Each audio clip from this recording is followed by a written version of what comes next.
लेकिन आज आप शाम से ही, जब से ये चुनावी प्रक्रिया यानी मतदान खत्म हुआ है तेलंगाना में, उसके बाद आपने अलग अलग जगह पर, अलग अलग चैनल्स पर, सोशल मीडिया पर बहुत सारे एग्जिट पोल देखे होंगे और आपके मन में ये आ रहा होगा कि इतने सारे एग्जिट पोल हुए हैं, कोई किसी की सरकार बता रहा है, कोई किसकी बता रहा है, तो फाइनली बन किसकी रही है सरकार? क्योंकि कई बार दर्शक कंफ्यूज भी हो जाता है। तो उसके लिए हमने ये तय किया कि जितने भी पोल्स अभी तक बड़े बड़े आए हैं उनका हम आपको एक पोल दिखाएंगे, यानी जिसे कहते हैं पोल ऑफ पोल्स। तो शिरीन, क्या आंकड़े आए हैं, जरा आप उसको भी एक एक करके बताइए कि बाकी जो एग्जिट पोल हैं वो क्या कह रहे हैं। बिल्कुल जगविंदर जी, वो आंकड़े भी महत्वपूर्ण है और उसकी भी पूरी तैयारी एबीपी न्यूज ने की है। अभी तक आपने देखा कि हमारे सर्वे में क्या कुछ दिखाई दे रहा है, लेकिन अब आपको पोल ऑफ पोल्स दिखाते हैं और ये आपके सामने देखिए, मैंने तस्वीर रख दी है यहाँ। एबीपी न्यूज सी वोटर 100 मध्य प्रदेश की ये तस्वीर है, जहां पर देखिए बीजेपी के खाते में 100, 125 कांग्रेस और 5 अन्य के खाते में। टाइम्स नाउ की अगर बात करें तो 111 सीटें वो बीजेपी को दिखा रहा है, 117 कांग्रेस के खाते में, 2 अन्य को मिल सकती हैं। टीवी 9 के मुताबिक 111 बीजेपी, 116 कांग्रेस और 3 अन्य के खाते में। रिपब्लिक की बात करें तो यहाँ 124 का आंकड़ा वो बीजेपी को दे रहा है, 102 सीटें कांग्रेस और 1 पर अन्य। इंडिया टुडे 150 यानी 150 बीजेपी और 80 सीटें जो है वो कांग्रेस को मिलती दिख रही है इंडिया टुडे के सर्वे में, और 1 सीट जो है वो अन्य के खाते में। न्यूज 24 का एग्जिट पोल कहता है 151 सीटें जो है वो बीजेपी और 74 सीटें कांग्रेस को मिलती दिख रही हैं और 5 अन्य को दी जा रही हैं। तो पोल ऑफ पोल्स की बात करें तो 125 बीजेपी को दिख रही है।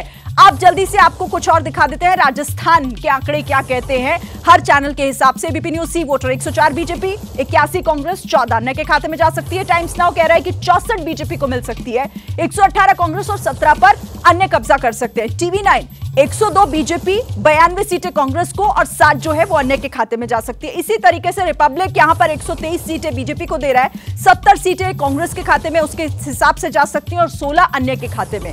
इंडिया टुडे के मुताबिक 85 सीटें बीजेपी के खाते में, 99 सीटें जो हैं वो कांग्रेस के खाते में और 16 सीटों पर अन्य का कब्जा हो सकता है। राजस्थान न्यूज 24 89 सीटें बीजेपी को बताई जा रही है न्यूज 24 की तरफ से, और 101 सीटों पर कांग्रेस अपना कब्जा कर सकती है और 9 सीटें जो हैं वो अन्य के खाते में जा सकती है। ये राजस्थान की तस्वीर है जिसमें 94 और 93 सिर्फ 1 सीट का फर्क है, और बीजेपी कांग्रेस की तस्वीर पोल ऑफ पोल्स के हिसाब से हमने आपके सामने रख दी कि यहां पर बीजेपी को 94 सीटें मिल सकती हैं, 93 सीटों पर कांग्रेस कब्जा कर सकती है और 12 सीटें जो अन्य के खाते में जा सकती है। राजस्थान की 199 सीटें, क्योंकि 1 सीट पर अभी जो मतदान नहीं हो पाया, इसीलिए 199 सीटों का ये पूरा पोल ऑफ पोल्स आपके सामने हमने अपने दर्शकों के सामने रख दिया है। जोगविंदर जी, बहुत बहुत शुक्रिया श्रीन। देखा आपने किस तरह से अलग अलग पोल्स में अलग अलग तस्वीर आई। अब सवाल ये उठता है कि कौन कितना सही है और किसकी सरकार बनने की उम्मीद है। लेकिन इस पूरी चर्चा के लिए हम आगे बढ़ाने से पहले आपको बता दें कि हमारे साथ 4 खास मेहमान जुड़ेंगे जो इस पूरी प्रक्रिया में शामिल भी रहे हैं और अलग अलग पार्टीज को रिप्रेजेंट करते हैं। सुधांशु त्रिवेदी जी राज्यसभा सांसद हैं बीजेपी के, वो हमारे साथ जुड़ेंगे। सुरेंद्र राजपूत प्रवक्ता हैं कांग्रेस के, वो हमारे साथ जुड़ेंगे। यशवंत देशमुख फाउंडर हैं सी वोटर के, जिन्होंने हमारे लिए ये पूरा एग्जिट पोल का सर्वे किया है, वो हमारे साथ जुड़ेंगे। प्रेमचंद पलेती फाउंडर हैं C4 के, वो हमारे साथ जुड़ेंगे।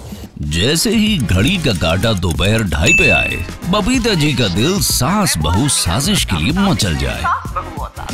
और ये है इनकी बहू, पूरे दिन ऑफिस की टेंशन हो जाए गॉन जब ये करें अपना फेवरेट शो फ्री टाइम पे ऑन। इनकी तरह आप भी देखिए अपना फेवरेट शो अपने टाइम पर और डाउनलोड कीजिए एबीपी लाइव ऐप अपने स्मार्ट टीवी पर।